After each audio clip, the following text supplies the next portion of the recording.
একটা কথা মনে রাখবে, কিছু কিছু মানুষ আছে যে কাউকে পাবো না, না জেনেও আমি তার পিছনে পড়ে আছি। তাকে আর কখনো পাবো না, না জেনেও আমরা তার পিছনে পড়ে আছি, কারণ আমরা জানি একদিন না একদিন ফিরে আসবে। কিন্তু ওটা আমাদের ভুল।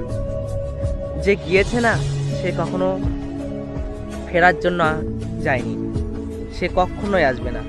আর আমরা শুধু তার ভরসায় বসে আছি সে কখন আসবে। আরে ভালোবাসাটা কেমন জানো? বিশ্বাস, বুঝতে পেরেছো? বিশ্বাসটা হচ্ছে মেন ভালোবাসা। যখন কারোর ওপর থেকে বিশ্বাসটা চলে যায় না, তখন এমনি মানুষ তার থেকে দূরে যেতে বাধ্য হয়।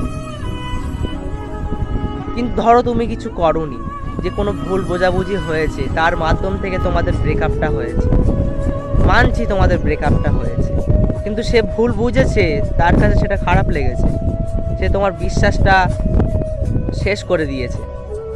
তাহলে সে কি আর আসবে? সে কখনোই আসবে না। আমরা তার বিশ্বাসটা চোটাতে পারলাম না, তাহলে সে তো এমনিই চলে গেছে। তাহলে তোমরা এই নিয়েই বসে আছো, তোমার জীবনটা শেষ করে দিচ্ছ। তুমি এটা ভাবছো না তোমার পিছনে কতটা মানুষ আছে, তোমার বাবা মা আছে, তোমার ফ্যামিলি আছে। সেই সব কিছু না ভেবে তুমি তোমার জীবনটা শেষ করে দিচ্ছ। কেন ভাই এসব কিছু করছো? তুমি তো মানুষ, তোমাদেরও কষ্ট হয়, আরে আমাদেরও কষ্ট হয়, আমরাও বুঝি। এইসব নিয়ে না থাকাই বেস্ট, ওইসব নিয়ে না ভাবাই বেস্ট। আরে বুঝছি তোমরা বলতে পারছো যে আমরা ভালোবেসেছি, খুব কষ্ট হচ্ছে, আমি থাকতে পারছি না তার সাথে। সে যদি আমার লাইফে থাকতো, আমার জীবনটা পুরো চেঞ্জ হয়ে যেত। আরে ভাই বুঝতে পেরেছি আমি, চেঞ্জ হয়ে যেত, সেটা সবারই জন্য চেঞ্জ হয়ে যেত, জীবনটা খুব সুন্দর হতো, বুঝতে পারছি।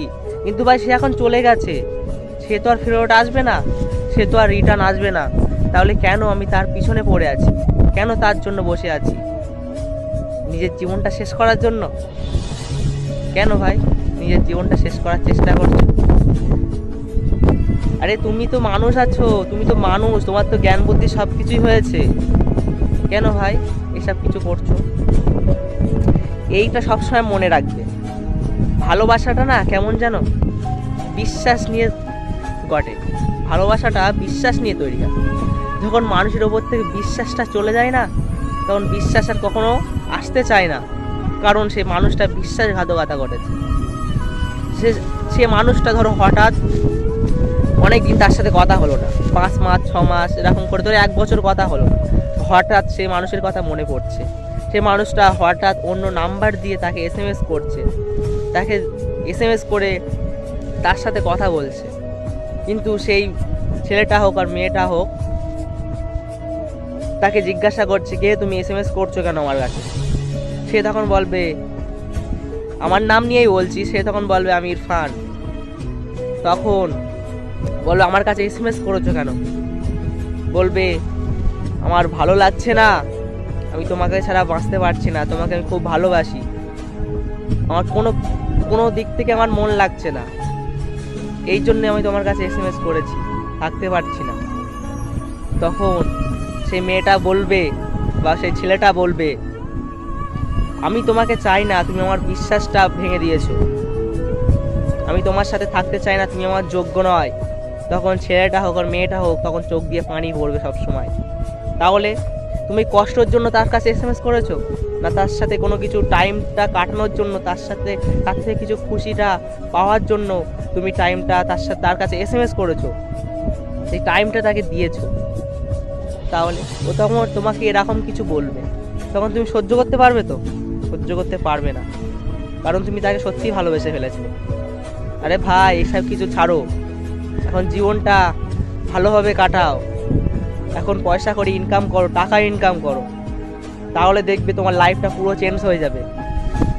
এসব ভালোবাসা কিছুই না, এসব বাদ দাও, এখন নিজের জীবনটা নিয়ে ঠিক করো।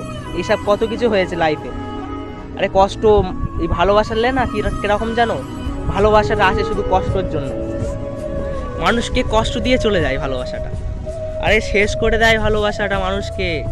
মানুষের সাথে একটুক্ষণ ভালোবাসা ভালো করে সুন্দর করে মিশবে, মেশার পর থেকে ভালোবাসাটা শেষ।